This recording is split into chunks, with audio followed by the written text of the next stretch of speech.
አብይን ያስገደላቸው እኔ አይደለሁም አብይ ነው ወታደሮቹ ልኮ ያስገደላቸው እያለ ነው ጀመረ። ምን ነው አብይ ማስገደል ከፈለገ አርሲ ብቻ ነው እንደ ክርስቲያን ያለው? አርሲ ብቻ ነው እንደ ቤተክርስቲያን ያለው? ስለዚህ ምናልባት እነዚህ ሰዎች ከዚህ ቀደም ተኩሶ አዲስ አበባ ስለደረሱ እንኮኮ ብለው እዛ ደርሱኝ ሆነ ብሎ ከመድረሳቸው በፊት ግን ይደፈጥጧል። አይደርሱም እንጂ ቤቶቹን ጫካ እንዲገቡ አደረጋቸው። ከዛ በኋላ ምን ተባለ? ኦነግ ልጅ ወለደ። ማንን ወለደ? ሸኔን ወለደ። ስለዚህ የኦነግ ልጅ ነው አሁን ኦነግ ሸኔ የምትሉት ማለት ነው። አንዳንዱ ኦነግን እየፈለገ ባህር ማዶ ተሻገረ ሳያገኝ፣ አንዳንዱ ኦነግን እየፈለገ በበረሃ ውስጥ ሞቶ ቀረ። አንዳንዶቻችን ደግሞ ኦነግን እየፈለገን ሽፍታ እጅ ገባን እየጻፉ መንግስት ንጹሃን ማስጠበቅ አለበት። አዎ ማስጠበቅ አለበት። መጀመሪያ ግን ማን ገደላቸው የሚለው ነገር ላይ እንስማማ። ማን ገደላቸው? ለምን ገደላቸው? እዚህ ላይ ከተግባባላት ንጹሃንን የኢትዮጵያ መንግስት ሲገድል ተጣላችሁ ተጣመራችሁ እናንተ አሁን ሰው ተገደለ ብላችሁ ልትጣሉ ትችላላችሁ። መለስ ዜናዊና ባለስልጣኖቻቸው የኢህአዴግ ባለስልጣኖች ኦሮሞን በምርኮኛ መርተነዋል እያሉ ሲንደላቀቁበት ኦነግ ሸኔ ኦነግም የት እንዳሉ ድምጻቸው ተሰምቶ አይታወቅም። አገር ቤት ውስጥ እናደርጋለን የሚል ነው። ሄደን ስናየው ኦነግም የለም። ወሬ ኦነግ አየር ላይ እንጂ መሬት ላይ አልነበረም። የተወሰኑ ሰዎች ኤርትራ አስመራ ውስጥ አሉ። የጸጥታ ኃይል ተሰማርቶ ጉዳዩን ለመቆጣጠር እየሰራን ነው የሚል መግለጫ በጣም እየሰራችሁም ካልሆነ ደግሞ እየሰራችሁ ያልሆናችሁበት ምክንያት ተናገሩ።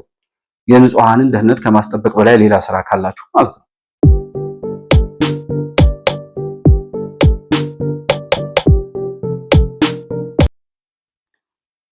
ሰላም ለእናንተ ይሁን። የተከበራችሁ የመሆን መልቲሚዲያ ቤተሰቦች እንደምን አላችሁ? ብሩክ የሾርቅ አሰፋ ነኝ።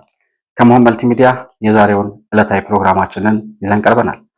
በዛሬ ፕሮግራማችን በኦሮሚያ ክልል አርሲ ዞን ውስጥ በኢትዮጵያ ኦርቶዶክስ ተዋሕዶ ቤተክርስቲያን አማኞች ላይ ያነጣጠረ የንጹሃን ጥቃት በተደጋጋሚ ሲፈጸም ተመልክተናል። እኛም በተደጋጋሚ ፕሮግራም መስራታችን ይታወሳል።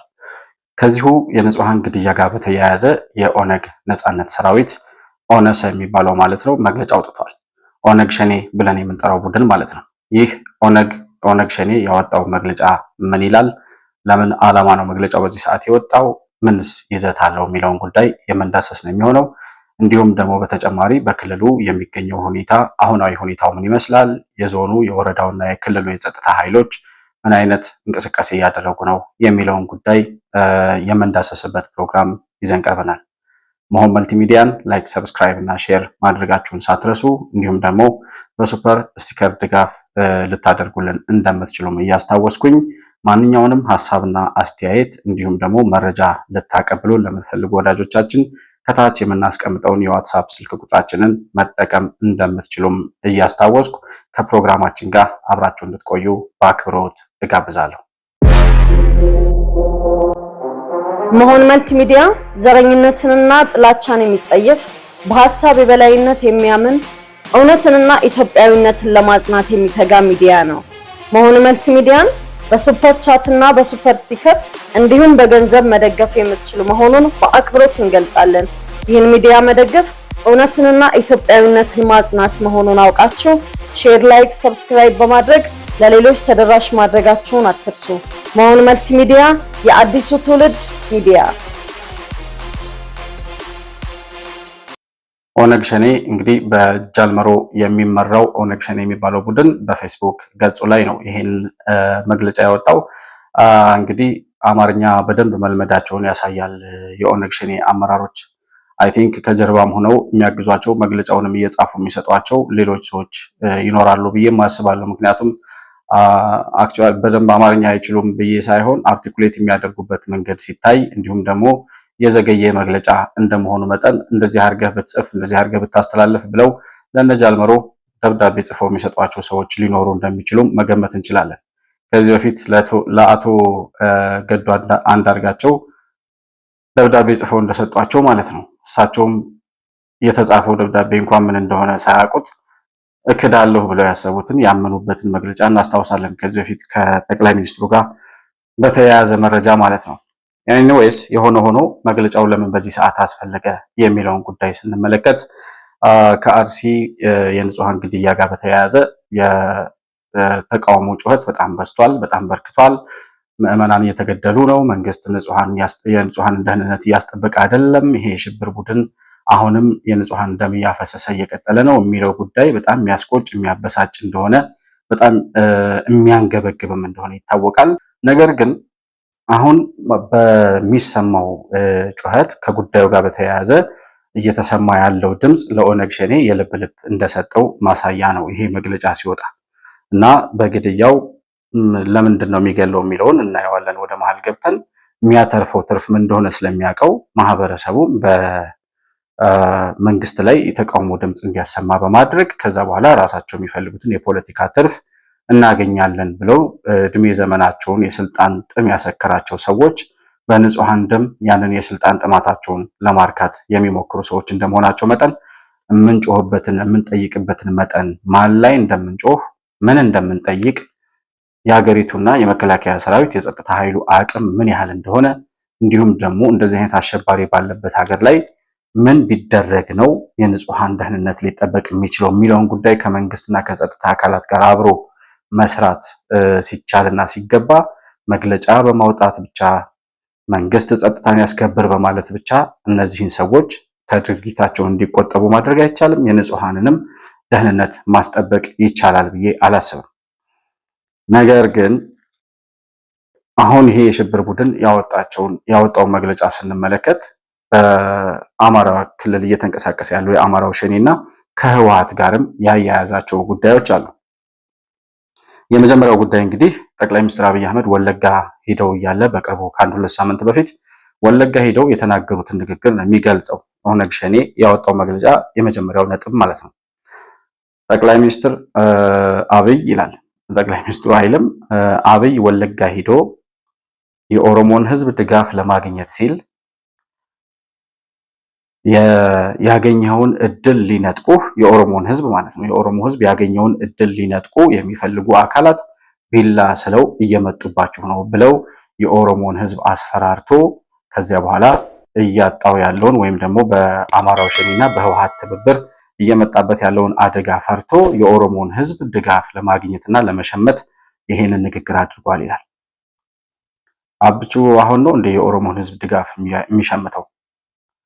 ድጋፉን ሸምቶ ጨርሶ እኮ የኦሮሞ ህዝብ ከመንግስት ጎን መሰለፉን አረጋግጦ የለውጡ መንግስት ለኦሮሞም፣ ለአማራም፣ ለትግሬም ለሁሉም የኢትዮጵያ ህዝብ የመጣ ለውጥ መሆኑን ተረድቶ ከዘረኛና ከብሔርተኛ ቡድን አለሁልህ ባይነት ነፃ አውጪዎች ጎን ተቀምጦ የራሱን ነፃነት ወደ ባርነት የሚከቱ ሰዎች ጋር መተባበሩን ትቶ ከመንግስት ጋር ከጠቅላይ ሚኒስትሩ ጋር ከቆመ በጣም ቆየ። አሁን አብቹ ሄደው የህዝብ ድጋፍ ለማግኘት ወይም ለመሸመት ሳይሆን የጀመረውን የልማት ስራ ለማስመረቅ ከዛ ሲቀጥል ሌሎች የልማት ስራዎችን ለአካባቢው ማህበረሰብ ለመክፈትና ለማስጀመር ነው ሄደው እንጂማ ድጋፍ ሸመታውማ አልቆ እኮ ድጋፍ ለሌላቸው ሰዎች እያከፋፈለ ነው የሚገኘው። አሁን አብቹ ምናልባት ፓርላማ ላይ የተናገረውን ነገር ሰምታችሁ ከሆነ አሁን የመጨረሻው ፓርላማ ላይ ከአንድ ወር ከምናምን በፊት የነበረው ፓርላማ ላይ ማለት ነው በ2018 በዘንድሮ ዓመት የሚካሄደው ምርጫ ላይ የማንወዳደርባቸው ቦታዎች አሉ ብሏል። ማንወዳደርባቸው ቦታዎች አሉ ሳይሆን ቃል በቃል ጠቅላይ ሚኒስትሩ ያለው በ2018 የፓርላማ ወንበሮች በሌሎች አካላት እንዲያዙና ሌሎች ድምጽ ያላገኙ ወይም ወደ ፓርላማ መግባት ያለባቸው አካላት መግባት ስላለባቸው ፓርላማው የተለያየ ድምጽ የሚሰማበት እንዲሆን እናደርጋለን ብሏል። ያ ማለት ብልጽግና የማይወዳደርባቸው ወረዳዎች አሉ ማለት ነው። ይሄ ማለት ከበቂ በላይ ድምጽ አግኝቶ ድምጽ ለሌላቸው ደግሞ ቦታ እየለቀቀላቸው ነው ያለው። ኦነግ ሸኔ ግን ይሄ ራሱ አይገባውም እና ቢሆንስ ቢላ እየሳሉ ኦነግ ሸኔ መግለጫ ላይ ከሰሜን የሚመጡ ሰዎች ነው የሚለው። የሰሜን አካባቢ ሰዎች የኦሮሞ ህዝብ ያጣውን እድል ለመንጠቅ ወይም ደግሞ ለመቀማት ቢላ ስለው እየመጡ ነው ያሉት ብሎ ተናግሯል ይላል። የሰሜን አላለም አብቹ ሲጀመር ቢልም ደግሞ ሰሜን ያሉት የአማራው ሸኔና የትግራዩ ሸኔ ናቸው። የትግራዩ ሸኔና የአማራው ሸኔ ከኦሮሚያው ሸኔ የሚለያቸው ምንም ነገር የለም። ሁሉም የኢትዮጵያ ህዝብ ጠላቶች ናቸው፣ የኦሮሞ ህዝብ ጠላቶች ናቸው። ኦነግ ሸኔ ራሱ የኦሮሞ ህዝብ ጠላት ነው ከማንም በላይ ማለት ነው። ከራሱ ማህበረሰብ ውስጥ ወጥቶ የራሱን ማህበረሰብ ሲገድል፣ ሲዘርፍ፣ ሲያሳድድ፣ ንብረት ሲያወድም፣ ከብት እያረደ ሲበላ፣ የአካባቢውን ማህበረሰብ ሲያሰቃይ የኖረ ነፃ አውጪ ነኝ ባይ የባርነት ተላላኪ ነው። እንዲህ አይነቱ የሽብር ቡድን ነው አሁን ለኦሮሞ ህዝብ ተቆርቋሪ ሆኖ የመጣው መንግስት ለኦሮሞ ጠላት እንደሆነ ወይም ደግሞ ሊደልል የኦሮሞን ህዝብ የሄደ እንደሆነ አስመስሎ ለኦሮሞ ተቆርቋሪ መስሎ የሚቀርበው እንደዚህ የኦሮሞን ህዝብ እያሳደደ እየገደለ እየደፈረ ሲያሰቃይ የነበረ ቡድን ነው። በጣም ብዙ መረጃዎች ማቅረብ እንችላለን ስለ ኦነግ ሸኔ። የአማራ ተወላጆችን ብቻ ሳይሆን የሚጨፈጭፈው የራሱን የኦሮሞ ተወላጆችን ምን አይነት ግፍና መከራ እንዳሳደረባቸው፣ የተገደሉት፣ የተደፈሩት፣ ንብረታቸው የተቃጠለ፣ ከአካባቢያቸው የተሰደዱት በዚህ የሽብር ቡድን የተነሳ ድቆ መሳፍርት ናቸው። ሲቀጥል ደግሞ ጠቅላይ ሚኒስትሩ የተናገረው የኦሮሞ ህዝብ ያጣውን እድል ያገኘውን እድል ሊያሳጡት ወይም ሊቀሙት ቢላ ስለው የሚመጡ አካላት አሉ ብሎ ተናግሯል። እና ቢልስ ህወሓትና የአማራው ሸኔ ቢመጡ ምንድነው የሚያደርጉት? 27 ዓመት ሙሉ የህወሓት ቡድን በኦሮሞ ህዝብ ላይ ምንድን ነበር የፈጸመው? ይህንን የኦሮሞ ህዝብ አያውቅም? ቢላ ስሎ የሚመጣበት ህወሓትና የአማራው ሸኔ ቢመጣ ስልጣን ቢይዝ እንኳን አይደለም የኦሮሞ ህዝብ መላው ኢትዮጵያ የምትባለው ሀገር ትኖራለች። ከዚህ በላይ ቢላ መሳል አለ? ምን እያደረጉ ነው ያሉት? አሁን በትግራይ ህዝብ ላይ ህወሓት ምን እያደረገ ነው? የአማራው ሸኔ በአማራ ህዝብ ላይ ምን እያደረገ ነው ያለው? መጥተው ስልጣን ቢይዙ ደግሞ ከኦሮሚያው ሸኔ ጋር ተባብረው መዓት ሲኦል እንደሚያደርጓት ሀገሪቱን ይታወቃል። ስለዚህ ይሄን የሽብር ቡድን ህዝቡ እንዲከላከል እንዲመክት ያገኘውን እድል የራሱን እድል በራሱ የመወሰን በራሱ የመተዳደር በቋንቋው የመናገር በመረጣቸው መሪዎች የመመራት መብቱ እንዳይነጠቅ ጠቅላይ ሚኒስትሩ ቢያሳስብ ምንድነው ጥፋቱ? ወንጀል የሆነና ያልሆነ ነገር እንኳን መለየት የሚችሉ ሰዎች እኮ አይደሉም። ሲጀመር ግን ይሄ የሽብር ቡድን 27 ዓመት ህወሓት የኦሮሞን ህዝብ በባርነት ሲያስተዳድረው የኦሮሞ ህዝብ መብትና ነፃነቱ ተነፍጎ ቢያንስ በመረጥኳቸው በልጆች ልተዳደር የሚለው ጥያቄ እንኳን ተረግጦ ህወሓት በመረጠለት ሹመኛ ነበር የሚተዳደረው። ያኔ ኦነግ ሸኔ አንድ ጥይት ሲተኩስ ሰምተን አናውቅም። ሲጀመር ኦነግ የሚባለው ቡድን ራሱ ለኦሮሞ ነፃነት እታገላለሁ የሚለው የኦሮሞ ነፃ አውጪ ግንባር በስም አየር ላይ የተበተነ እንጂ መሬት ላይ ያልነበረ ቡድን እንደሆነ ይሄንኑ የሽብር ቡድን እንደግፋለን፣ የኦሮሞን ህዝብ ትግል ለማፋጠን ከኦነግ ጋር አብረን ሆነን እንሰራለን ብለው የመንግስት ኃላፊነታቸውን ለቀው ከመከላከያ ሰራዊት ወጥተው ኦነግ ሸኔን ለመደገፍ ወደ ጫካ ሰራዊቶቻቸውን ይዘው በጣም ብዙ መስዋዕትነት አልፈው ኦነግን ለመቀላቀል የሄዱት የመከላከያ ሰራዊት አባላት ውስጥ አንዱ የነበሩት ጀነራል አበበ ገረሱ ኦነግን ፈልገን አጣነው፣ ኦነግን ፍለጋ ሄጄ ከሀገር ወጣሁ ይላል። ወደ ኤርትራ የሄድንበት ነገር ዋነኛው ጉዳይ ከኦነግ ጋር ሆነን እንደዛው መታገል አለብን እና ኦነግን መርዳት አለብን ነው ዋነኛው እንትናችን ማለት ነው። እኛ ኦነግን እንርዳው፣ ማንኛውም የህይወት መስዋዕትነት ከፍለን ከዛ እሱ ያለውንም ሰራዊትም ካለ ሰራዊቱን አሰባስበን ወደ ሀገር ቤት ተመልሰን ከድርጅቱ ጋር ከተስማማን በኋላ ትግላችን አገር ቤት ውስጥ እናደርጋለን የሚል ነው። ሄደን ስናየው ኦነግም የለም፣ ወሬ ኦነግ አየር ላይ እንጂ መሬት ላይ አልነበረም። የተወሰኑ ሰዎች ኤርትራ አስመራ ውስጥ አሉ እና አልተስማማንም። አንዳንድ ነገሮችን እጽፋለሁ። የሆነ ጊዜ ምንድነው የጻፍኩት? ኦነግን ፈልገን አጣን። አንዳንዶቻችን ኦነግን ፍለጋ ይሄን አንዳንዱ ኦነግን እየፈለገ ባህር ማዶ ተሻገረ ሳያገኝ። አንዳንዱ ኦነግን እየፈለገ በበረሃ ውስጥ ሞቶ ቀረ። አንዳንዶቻችን ደግሞ ኦነግን እየፈለገን ሽፍታ እጅ ገባን ብዬ ጻፍኩ። ይሄ እንግዲህ የውስጥ ነው ግን በኦነግ ካምፕ ውስጥ በኦነግ ላይ ነው። ይሄንን ኦነግ የለም። ኦነግን ፍለጋ ወጥቶ ግማሹ አውሮፓ ገብቷል፣ ግማሹ አሜሪካ ሄዷል፣ ግማሹ በየበረሃው ጊንጥና እባብ በልቶት ሞቷል። እነ ጀነራል አበበ ገረሱ የኦሮሞን ህዝብ ትግል ለማፋጠን ከህወሓት የዘረኝነት ቀንበር እንዲላቀቅ ለማድረግ ከህወሓት የባርነት አገዛዝ እንዲላቀቅ ለማድረግ ቢያንስ በስሙ የሚታገል ቡድን አለ ብለው ኦነግን እንቀላቀል ብለው ሲሄዱ ኦነግ የለም። እነ ዳውድ ኢብሳ ብቻ ናቸው ኤርትራ ተቀምጠው የኢሳያስ አፈወርቂን ፍርፋሪ ሲበሉ የኖሩት። እና በዛን ዘመን የኦሮሞ ህዝብ በዛ አይነት ደረጃ የባርነት አስተዳደር ውስጥ እያለ እነ መለስ ዜናዊ እና ባለስልጣኖቻቸው የኢህአዴግ ባለስልጣኖች ኦሮሞን በምርኮኛ መርተነዋል እያሉ ሲንደላቀቁበት ኦነግ ሸኔ ኦነግም የት እንዳሉ ድምጻቸው ተሰምቶ አይታወቅም ነበር።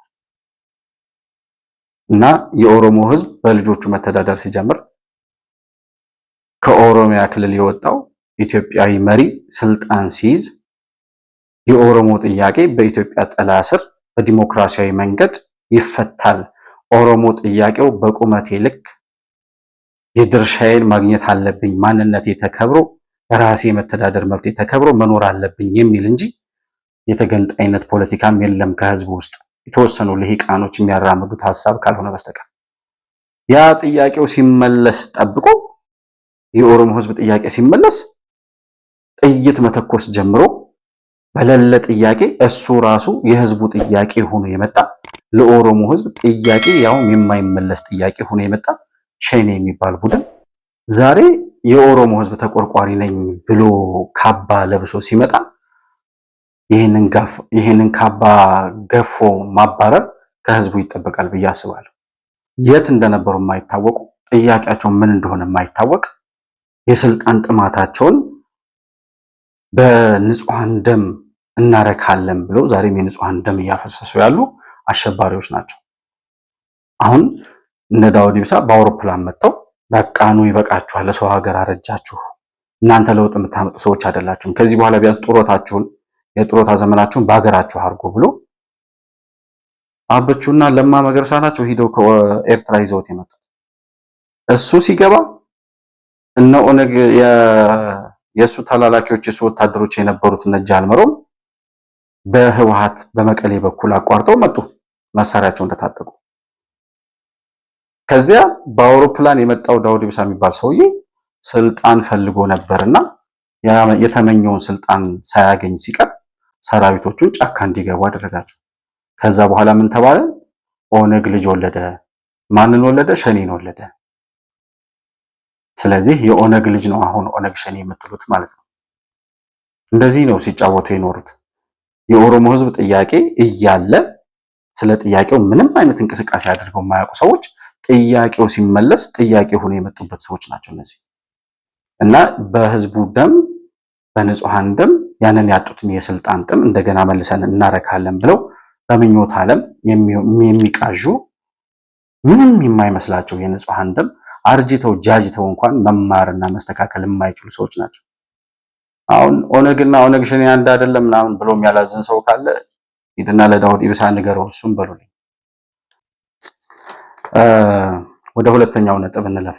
ሁለተኛው የዚሁ የኦነግ ሸኔ መግለጫ ምን ይላል? ያነሳው ስለ ወልቃይት ነው። የአብይ መንግስት ይላል ወልቃይትን አንድ ጊዜ በአማራ አንድ ጊዜ በትግራይ እያደረገ ህዝብን ከህዝብ ለማጋጨት የአማራና የትግራይን ህዝብ ለማጋጨት እየሰራ ነው። የወልቃይትን ምድር አኬልዳማ ለማድረግ ቆርጦ ተነስቷል ይላል እና ወልቃይትን አኬልዳማ ለማድረግ እንዲሁም ደግሞ የአማራና የትግራይ ህዝብን ለማጣላት እየሰራ ነው ይላል። ጃልመሮ ስለ ወልቃይት ተከራካሪ ሆኖ ማለት ነው እና ተቃዋሚዎች ይሄንንም የሚያደርገው ይላል ይሄንንም የሚያደርገው ተቃዋሚዎቹ አበቹን የሚቃወሙት ማለት ነው የመንግስት ተቃዋሚዎች ካልተዳሙ በስተቀር ደም ካልተፋሰሱ በስተቀር ዘውዱን ማስቀጠል እችላለሁ ብሎ አያምንም። ወይም ዘውዱን ለማስቀጠል ስልጣኑን ለማስቀጠል አብይ ማለት ነው የንጹሃንን ደም እያስጨፈጨፈ ነው በአርሲ። ከዛ ሲቀጥል ደግሞ ወልቃይትን የደም ምድር ለማድረግ እየሰራ ነው ይላል። አሁን ይህንን አዎ እውነት ነው ብሎ የሚቀበል ደግሞ ድኩማን ተከታይ ደግሞ አላቸው። የሚያሳዝነው ነገር እሱ ነው። የትኞቹን ተቃዋሚዎች ነው አበቸው ማጣላት የሚፈልገው? እነሱ ካልተዳሙ እኔ ስልጣን አይቀጥልም ብሎ የሚፈራው የትኞቹን ነው? ህወሓት ተሰባብሮ እንደ ጨው እየሟሟ ያለ ቡድን ነው። የአማራው ሸኔ ለራሱ መጠጊያ ጥጋት አጥቶ የሚሸሽበት የሚደበቅበት አጥቶ እርስ በርሱ ሊበላላ ጫፍ ላይ የደረሰ ቡድን ነው። አሁን የቆመበት መሬት ሁሉ እየከዳው አንዴ ከሻዕቢያ ጋር፣ አንዴ ከህወሓት ጋር፣ አንዴ ከኦሮሚያው ሸኔ ጋር እፈጥራለሁ የማይለው ጥምረት የለም። ነገር ግን ራሳቸው በውስጣቸው ደግሞ እነ አስረስ ማረ ዳምጤና ይሄ አፋብን የምትሉት ቡድን ሊገዳደል ይፈላለጋል እርስ በርሱ። እንዲህ አይነቱን ቡድን ነው አብቹ የሚፈራው። እንዲህ አይነቱን የተሰባበረ ለራሱ መቆም ያቃተው መሬት የከዳው ቡድን ነው አሁን ላለው መንግስት ስጋት ሆኖ ይሄን ያክል ለማጣላት ሆን ብሎ የሚሰራው። ሲጀመር ተቃዋሚዎችን ለማጋጨት የሚለው ጃልመሮ ታጣቂ ቡድን ተቃዋሚ ሆኖ አያውቅም። ታጣቂ ቡድን አሸባሪ ነው። ህወሓት፣ የአማራው ሸኔ፣ የኦሮሚያው ሸኔ፣ ሌላም ታጣቂ ቡድን ካለ እነሱ ተቃዋሚ ሳይሆኑ አሸባሪ ይባላሉ። እሺ ማወቅ ተቃዋሚ የሚባለው የትኛው ነው የሚባለውን ራሱ መለየት ያስፈልጋል ብዬ ነው። እና እነዚህ ሰዎች አሁን ነጃልመሮ ስለ ወልቃይት ተከራካሪ ሆነው የቀረቡት ሰዎች ወልቃይት ላይ ህወሓት ተኩስ ቢከፍት ከህወሓት ጎን አንድ ላይ ሆነው አብረው ጦርነት ሊከፍቱ የሚችሉ ሰዎች መሆናቸውን ሲሳይ አጌና በሚያምር ቋንቋ ገልጾታልና እንደው ምን እንደሚላቸው ሲሱ እሱ የሚለውን ልጋብዛችሁና ተመልሼ እመጣለሁ። ከቲፒኤልኤፍ ጋር ሆኖ ለመተኮስም ቅንጣት ታክል እንትን የማይለው ቡድን ነው። ምክንያቱም 4 ኪሎ በዚህ ቀን ገባለሁ ብለው 4 ኪሎ መንግስተ ሰማያት ሆነች። ስለዚህ ምናልባት እነዚህ ሰዎች ከዚህ ቀደም ተኩሶ አዲስ አበባ ስለደረሱ እንኮኮ ብለው እዛ ደርሱኝ ሆነ ብሎ ከመድረሳቸው በፊት ግን ይደፈጥጧል። አይደርሱም እንጂ ከመድረሳቸው በፊት መጀመሪያ ሻዕቢያ ህወሓትን ይደፈጥጣል። ከዛ በኋላ ካላችሁ በየቀበሌያችሁ ኬላ ጠባቂ የጦር አበጋዝ ምናምን ትሆናላችሁ። ከዚህ ውጭ ሆነ ኢትዮጵያ ውስጥ የሚታይ ነገር የሚመጣ ነገር የለም። ሲጀመር ከሻዕቢያ ከህወሓት ከአማራው ሸኔ ከምናምን ጋር የተባበሩት እነዚህ የተሰባበሩት ቡድኖች ምንም ያህል ቢሳካላቸውና እንደው ስልጣን የማግኘት እድል ቢኖራቸው እንደው ያበጁን መንግስት ቀየሩት ቢባል መጀመሪያ እነሱን ነው የሚደፈጥጣቸው ይላል ሲሳይ። ግን በቃ በግምት የሚኖሩ ሰዎች ስለሆኑ የዛሬዋን ረብሻ፣ የዛሬዋን ብጥብጥ፣ የዛሬዋን ጩኸት ብቻ እንጂ ነገ ምን ሊሆን ይችላል የሚል ዓላማም ስለሌላቸው የሚፈልጉት ሽብሩን ስለሆነ በዓላማም አይንቀሳቀሱ እና ነገ ምን ይሆናል እንደው ተሳክቶልን እጃችን ላይ ስልጣን ቢገባ እንደው ይሄ መንግስት እንደው ሰማይና የምድር የመደበላለቅ ያህል እንደው ድንገት ተኖ ቢጠፋ የሚያሸንፈው እንኳን የለም እንደው በተአምር ተኖ ቢጠፋላቸው ከዛ በኋላ ምንድነው የምናደርገው ለሚለው ጉዳይ እንኳን ክሎ የላቸው እና ያው አንዱን እየደፈጠጠ ምናልባት የመንደር የጭቃሹም ምናምን ሆኖ እዛ የወረዳ ምናምን የዞን አካባቢ የጎበዝ አለቃ ሆኖ ሊኖሩ የሚችሉበትን እድል እሱን ራሱ እንደ ትልቅ እድል ሊቆጥሩት ይችላሉ። ኢትዮጵያ ከፈረሰች በኋላ ማለት ነው። የዚህ አሸባሪ ቡድን የመጨረሻውና እኛ የምንመለከተው ሶስተኛው ነጥብ ምን ይላል መሰላችሁ? በአርሲ ኦርቶዶክሳውያን ላይ ይላል። ጃልመሮ እኮ ነው።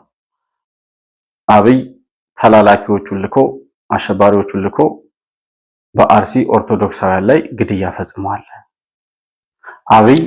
አብይን ያስገደላቸው እኔ አይደለሁም፣ አብይ ነው ወታደሮቹን ልኮ ያስገደላቸው እያለ ነው ጃልመሮ። ምን ነው አብይ ማስገደል ከፈለገ አርሲ ብቻ ነው እንደ ክርስቲያን ያለው? አርሲ ብቻ ነው እንደ ቤተክርስቲያን ያለው ነው ወይስ አርሲ ያሉት ወታደሮች ብቻ ናቸው የሚታዘዙት ላብቹ? እኔ በጣም የሚያሳፍረኝ እኮ እነዚህ ሰዎች ኢትዮጵያዊ ናቸው ብዬ ሳስብ ራሱ በጣም ያናደኛል። ማለት የሰው ልጅ እንዴት በዚህ ልክ ይወርዳል?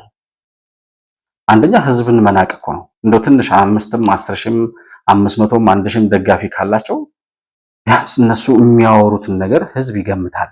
ኧረ እንደዚህ አይባልም እንዴ ህዝብ ምን ይለናል የሚል ሰው ከመካከላቸው የለም።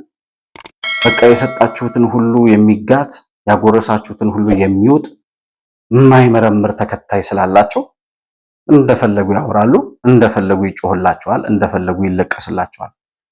በቃ ሙሾ ነው የሚፈልጉት እነሱ። ይሄን ያወራሉ፣ ሙሾ የሚያወርደው ሙሾ ያወርዳል። እንዴት ለምን ምናምን የሚል ጥያቄ ቢጠይቅ አሁን አብይን የገደለው ሲባል አዎ እሱ ነው የሚገለው የሚል እኮ ደንቆሮ አይጠፋም። እና የማንም የመንደር ባለጌ ተሰብስቦ በኢትዮጵያ ፖለቲካ ላይ በኢትዮጵያ ዙፋን ላይ ሲደራደርና ኢትዮጵያን ለመምራት ሲመኝ እንዲህ ህዝቡን እንዴት አስበውት ነው እላለሁ። እኔ በጣም እኮ ትልልቅ ሰዎች የወጡበት ሀገር እኮ ነው። በጣም ለአፍሪካ ነፃነት አርማ የሆነች ሀገር እኮ ነች። እንዴት በመንደር ጎረምሳ ትመራለች ተብሎ እንደሚታሰብ ራሱ ግራ ይገባኛል ይመጣል። እኔ አሁን ሰማይ ዝቅ መሬት ከፍ ቢል በእነዚህ የሽብር ቡድኖች ለአንድ ሰዓት እንዶ ስልጣን ያዙ ብዬ የማሰብ ራሱ ህልም የለኝም፣ ፍላጎት የለኝም። ተሳክቶላቸው እንኳን ስልጣን ይዘው መጥተው ሊይዙ ይችሉ ይሆን ብዬ እንኳን ማሰብ አልፈልግም። ምክንያቱም ለኢትዮጵያ ሳይሆን ለአንድ የገጠር ቀበሌ የሚመጥን እሳቤም አመለካከትም ጥበብም ችሎታም የሌላቸው መግደል ብቻ የሚያውቁ ሰዎች ናቸው። እና ምን ይላል ጃልመሮ? አርሲ ላይ ሄዶ የኦርቶዶክስ ቤተክርስቲያን ምዕመናንን የሚገድለው ይላል እኛን ከአማራው ፋኖ ጋር ሊያጣሉ ፈልገው ነው። ኦነግ ሸኔን ከፋኖ ጋር ለማጣላት አብቹ አርሲ ሄዶ ክርስቲያን ምዕመናን ያርዳል። እኔ እኮ አሁን የሚገርመኝ ይሄን ተቀብሎ የሚጮኸው ማህበረሰብ ነው የሚገርመኝ። የነሱ ወሬ አይደለም የሚገርመኝ። እንዴት ሰው አይመረምርም? አብይ ምን ፈልጎ በራሱ በጣም በብዙ ትግል ውስጥ አልፎ ስልጣኑን ማረጋጋትና ማጽናት የቻለው መሪ አሁን ሀገር ወደ ሰላም ወደ ልማት እየሄደች ነው ብሎ በተረጋጋበት ሰዓት ምን ለመፍጠር ብሎ አርሲ ሄዶ ንጹሃንን ይገድላል? እንዴት ሰው ይሄንን እውነት ነው ብሎ ይቀበላል? እነሱ ይጻፉ፣ እነሱ ዓላማ አላቸው። እነሱ ካራክተር አሳሲኔሽን የሚባል አብይ በሰው ዘንድ ያለውን ተቀባይነት ለማሳጣትና ጭራቅ አድርጎ ለመሳል የሚያደርጉት ነገር ነው። ነገር ግን ትንሽ የሚቀራረብ ነገር እንደው እዚች የሆነች ከአዲስ አበባ ወጣ ብሎ ያለች የሆነች ከተማ ላይ ምናምን ቅርብ የሆነ ቦታ ላይ አርሲ ድረስ ምን ወሰደው አብይ እኮ ነው ጥያቄ። እና ደግሞ ኦነግ ሸኔንና የአማራው ሸኔን ለማጣላት ድሃ በህልሙ ቅቤ ባይበላ ድርቀት ይገለው ነበር ይባላል። እና ሲሳይ አጌና ምን ይላቸዋል? እንደናንተ አይነቱማ ማጣላት ቢቻል በስንት ጣሙ፣ እንደውም ከቻላችሁ ድራሻችሁ ቢጠፋ ሁሉ ጥሩ ነበር ይላቸዋል። ሸኔ ከዚህ ቀደም ፋኖን በጣም ያወግዝ ነበር። ስለዚህ አሁን እኛና ፋኖን ለማጣላት ነው የሚል ነው። እናንተና ፋኖና ሸኔ ቢጣላ ጥሩ ነው። ያው ስትጣሉ ህዝቡ እንዳይጎዳ እንጂ ሁለት ዘረኛ ተጣልቶ ቢችል ድራሹ ቢጠፋ ከምንም በላይ ሁለቱ ማህበረሰብ እፎይ ይላል። ከዛም ባሻገር ኢትዮጵያም እፎይ ትላለች እንዲህ አይነት ዘረኛ ሲጠፋ። ዋናው ሰንኮፍ አለ። እሱን ያው በሚደፈጠጥበት መንገድ የሚደፈጠጥ ይመስለኛል ዝም ብዬ ሳስበው። ሌላ ምርጫም ያለ አይመስለኝም። እና እናንተን ለማጣላት ንጹሐንን የኢትዮጵያ መንግስት ሲገድል ተጣላችሁ፣ ተጣመራችሁ። እናንተ አሁን ሰው ተገደለ ብላችሁ ልትጣሉ ትችላላችሁ? የህዝብ መብት ምናምን ይገባችኋል?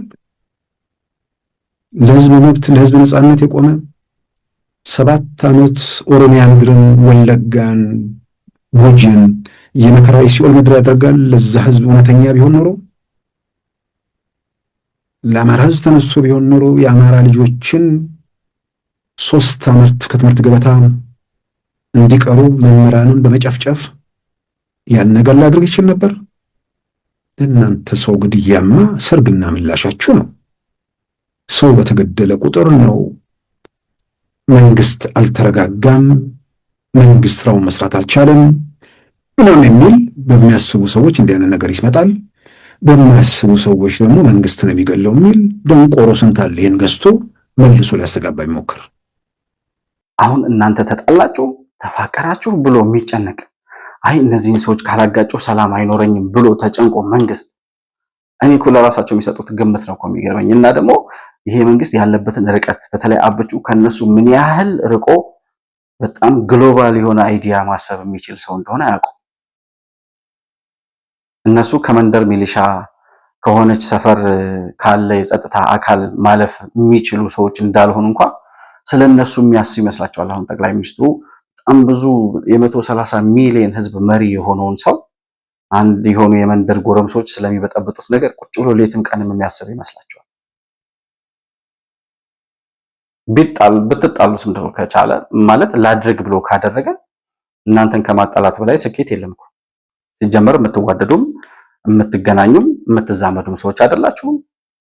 እርስ በርሳችሁ ጠላት ናችሁ። የህዝብም ጠላት ናችሁ። የአማራውም፣ የኦሮሞም፣ የትግሬውም የሁሉም የኢትዮጵያውያን ጠላት ናችሁ እናንተ። ስለዚህ እናንተን ቢቻል ከምድረ ገጽ ማጥፋት እርስ በርሳችሁ ተባልታችሁ እንድታልቁ ማለት ነው ማድረግ ቢቻል እሱም ማድረግ በጣም መልካም ነገር ነበር። ለማንኛውም ግን ሲሱ ለሰጠው ምላሽ ወዳጄ ሲሳይ አጌና እናመሰግናለን ለማለት እፈልጋለሁ። የሚናገራቸው ቃላቶች በጣም ደስ ስለሚሉኝ ነው ሲሳይ። እና በአጠቃላይ ግን እየሆነ ያለው ነገር ይሄ ነው። ራሳቸው ይገድላሉ፣ ራሳቸው ያለቅሳሉ። ሙሾ የሚያወርዱላቸው ሰዎች ደግሞ እንዴት ለምን ብለው አይጠይቁም። ስለዚህ ሙሾ በቀጠለ ቁጥር እነዚህ ሰዎች ለመግደል እየተበረታቱ እንደሆነ ማሳያ ነው ኦነግ ሸኔ ያወጣው መግለጫ። እኔ ማህበረሰቡ እንደ ማህበረሰብ፣ አማኙ እንደ አማኝ፣ የቤተ ክርስቲያን አባቶችም በቃ ይሄ ጉዳይ ይመለከተናል የሚሉ ሰዎች ገዳዩን በስሙ ጠርተው ማውገዝ መጀመር አለባቸው። መንግስት ላይ የሚደረገው ጫና ይቀጥል፣ እሱ ትክክል ነው። መንግስት ንጹሃንን ማስጠበቅ አለበት፣ ግዴታው ነው። ነገር ግን ገዳዩን በስም ጠርቶ ይሄ ሸኔ የሚባል ቡድን፣ ይሄ አማራው ሸኔ፣ ይሄ ህወሓት የገደለውን አካል በስነ ስርዓት በስሙ ጠርቶ እነዚህን ሰዎች መንግስት ለምን ልክ አያስገባልንም የሚል መግለጫ እኮ ትክክል ነው እንዴ? አንዳንድ ጊዜ እኮ ሆን ብሎ የነሱን ዓላማ የማስፈጸም እንቅስቃሴ ነው የሚመስለው። የነዛን ያሸባሩ የገዳዮቹን ዓላማ ለማስፈጸም ሆን ተብሎ የሚሰራ ነገር ነው የሚመስለው። በካልኩሌሽን ነው የሚሰሩት እነሱ። ሰው እንገላለን፣ ከዛ በኋላ ተቃውሞ እናስነሳለን። ኖ ሰው እንገላለን፣ ከዚያ ተቃውሞ ይነሳል፣ ህዝብ እናስጮሃለን፣ ጩኸት ይበረክታል፣ ያ ጩኸት መንግስትን ይገለብጥልናል የሚል የተሳሳተ ካልኩሌሽን ይዘው የሚንቀሳቀሱ ሰዎች ናቸው። ይህንን ካልኩሌሽን ደግሞ ገልብጠው ምዕመናኖቹ ወይም ነዋሪው ወይም ይህንን ተቃውሞ የሚያሰማው ማህበረሰብ ደግሞ ንጹሃን ተገደሉ፣ ከዛ ይጮሃል፣ ያ ጩኸት ተበራክቶ በመንግስት ላይ ተቃውሞ ያስነሳል። አሁን እየሆነ ያለው ነገር ሁሉም መንግስት መንግስት መንግስት የሚለው ጉዳይ በቀጥታ የእነዚህን ሰዎች ዓላማ የማስፈጸም ስራ ነው እያልን ያለ ነው። መንግስት ንጹሃንን ማስጠበቅ አለበት። አዎ ማስጠበቅ አለበት። መጀመሪያ ግን ማን ገደላቸው የሚለው ነገር ላይ እንስማማ። ማን ገደላቸው? ለምን ገደላቸው? እዚህ ላይ ከተግባባን በጋራ ሁነን ኢትዮጵያውያን በአንድ ሐሳብ ከቆምን፣ ከመንግስት ጋር ከቆምን፣ ከጸጥታ አካላት ጋር ከተባበርን የነዚህን የሽብር ቡድኖች ሴራ ማክሸፍ በቀላሉ እንችላለን። ነገር ግን በተናጥል በምንጮኸው ጩኸት ገዳዩን ሳናነሳ፣ ገዳዩን ሳንነካ፣ ደህንነቱን ማስጠበቅ አለበት የምንለው መንግስት ብቻ የምንተች ከሆነ እነሱ ገዳዮቹ የሚፈልጉት ይሄንን ነው እና ዓላማቸውን እያስፈጸማችሁላቸው እንደሆነ ልታውቁት ይገባል ለማለት ነው። እኔ የአካባቢው የጸጥታ ኃይል የወረዳው፣ የዞኑ፣ የክልሉ አቶ ሽመልስ አብዲሳ የሚመሩት የኦሮሚያ ክልል አድማ በታኝ በተለያየ ደረጃ ያሉ የፖሊስ አካላት እስከ ሚሊሻ ድረስ እስከ ወረዳ ገጠር ቀበሌ ድረስ የሚወርዱት የሚሊሻ አባላት ከዚህ ይህንን የሽብር ቡድን እንቅስቃሴ ለማስቀረት ምን እየተሰራ ነው? ለምንድነው መንግስት መግለጫ የማይሰጠን እንዴ? የለውጡ መንግስት እንደመጣ አካባቢ ይሄው የሽብር ቡድን ኦሮሚያ ክልል ወለጋ ምናምን እንደዚህ አካባቢ ንጹሃን እየገደለ በነበረበት ሰዓት መንግስት አንዱ የሚተቸው አብቹ የሚተችበት ምክንያት ሰው እየተገደለ ዝም አለ፣ ሀዘን አልገለጸም ነበር። እኔ ሀዘን ይግለጽ አይደለም አሁን እያልኩ ያለሁት፣ እሱ የሙሾ አውራጆች ስራ ነው እያልኩ ያለሁት። መንግስት እየሰራ ያለው ስራ አለ፣ መሬት ላይ ወርዶ እየሰራው ያለው ስራ አለ። ያንን ስራ ለምን ይሄን እየሰራን ነው ብሎ ለህዝብ ለምን አያሳውቅም? ንጹሃን ከተገደሉ በኋላ ዝም፣ የወረዳው ኃላፊ ዝም፣ የዞኑ ዝም፣ የክልሉም የመንግስትም አካላት መግለጫ አይሰጡም። ምን ማለት ነው ታዲያ? ህዝቡ ለምን አይወናበድም? ለምን አይደናገርም ህዝቡ? ታዲያ የመንግስት የኮሙኒኬሽን ጉዳዮች ጽህፈት ቤት የሚባለው ምንድን ነው የሚሰራው? ይህን ጥያቄ መንግስት ሊመልሰው ይገባል። የክልሉ የጸጥታ ቢሮ፣ የክልሉ የነሽመልስ አብዲሳ የኮሙኒኬሽን ቢሮ አለ፣ የኦሮሚያ ክልል ኮሙኒኬሽን ይባል እንዴ? እነሱ ለህዝብ መረጃ መስጠት የለባቸውም እንዴ? እንዲህ አይነት ጥቃት ተፈጽሞ ነበር። ይሄንን ጥቃት የፈጸሙት እነከሌ ናቸው። አሁን እንደዚህ አይነት እርምጃ ወስደን አካባቢው ላይ እንዲህ አይነት የጸጥታ ኃይል ተሰማርቶ ጉዳዩን ለመቆጣጠር እየሰራን ነው የሚል መግለጫ እየሰራችሁም ካልሆነ ደግሞ እየሰራችሁ ያልሆናችሁበት ምክንያት ተናገሩ። የንጹሃንን ደህንነት ከማስጠበቅ በላይ ሌላ ስራ ካላችሁ ማለት ነው። እንደ የአካባቢው ማህበረሰብ ይህን ጥያቄ የሚጠይቀው ሰፊው ህዝብ የንጹሃን ደም በከንቱ እየፈሰሰ መንግስት ዝም ብሏል እየተባላችሁ ነው። እንዴ ዝም ብላችሁ ነው ወይስ ስራ እየሰራችሁ ስራችሁ መናገር ስለማትፈልጉ ነው? ይህን ጥያቄ ልትመልሱልን ይገባል። አሁንም የምለው ነገር ግን አርሲ ላይ የመንግስት መዋቅር መጥራት አለበት። እዛ አካባቢ የመንግስት የደህንነት ወንፊት ያስፈልጋል። አርሲ የተለያዩ የቢሮ ኃላፊዎች ውስጥ፣ የጸጥታ አካላት ውስጥ፣ በመንግስት መዋቅር ውስጥ የዚህ የሽብር ቡድን አካላት ወይም ደጋፊዎች ባይኖሩ ኖሮ እስከዛሬ ድረስ አርሲ ውስጥ ንጹሃን እየተገደሉ አይቆዩም ነበር። ይሄ ደጋግሜ ማነሳው እምነት ነው። መንግስት ይህን ጉዳይ ትኩረት ሰጥቶ ሊያየው ይገባል። የአካባቢው ማህበረሰብ ከጸጥታ አካላት ጋር ተባብሮ መረጃ በማቀበል የራሱን ደህንነት መጠበቅና የሀገርንም ሰላም ማስጠበቅ አለበት ብዬ አስባለሁ። በአጠቃላይ ለዛሬ የነበረኝ ፕሮግራም ያቀረብኩላችሁ መረጃ ይህንን ይመስላል። መሆን መልቲሚዲያን ላይክ፣ ሰብስክራይብ እና ሼር ማድረጋችሁን አትርሱ። በሱፐር ቻት እና በሱፐር ስቲከር ድጋፍ ልታደርጉልን እንደምትችሉም ለማስታወስ እወዳለሁ። ማንኛውንም አይነት ሐሳብና አስተያየት ወይም ደግሞ መረጃ ልታቀብሉን የምትፈልጉ ወዳጆቻችን ከታች በምናስቀምጠው የዋትስአፕ ስልክ ቁጥራችን ደውላችሁ ልታገኙን እንዲሁም መልእክት ልታስቀምጡልን እንደምትችሉ በድጋሚ አስታውሳችኋለሁ። ከፕሮግራማችን ጋር አብራችሁ ስለነበራችሁ እጅግ በጣም አድርጌ አመሰግናለሁ። በሌላ ፕሮግራም በአዲስ መረጃ እስከምንገናኝ ድረስ ሰላም በያላችሁበት ለእናንተ ይሁን። መሆን መልቲሚዲያ ዘረኝነትንና ጥላቻን የሚጸየፍ በሐሳብ የበላይነት የሚያምን እውነትንና ኢትዮጵያዊነትን ለማጽናት የሚተጋ ሚዲያ ነው። መሆን መልቲሚዲያን በሱፐር ቻት እና በሱፐር ስቲከር እንዲሁም በገንዘብ መደገፍ የምትችሉ መሆኑን በአክብሮት እንገልጻለን። ይህን ሚዲያ መደገፍ እውነትንና ኢትዮጵያዊነትን ማጽናት መሆኑን አውቃችሁ ሼር፣ ላይክ፣ ሰብስክራይብ በማድረግ ለሌሎች ተደራሽ ማድረጋችሁን አትርሱ። መሆን መልቲሚዲያ የአዲሱ ትውልድ ሚዲያ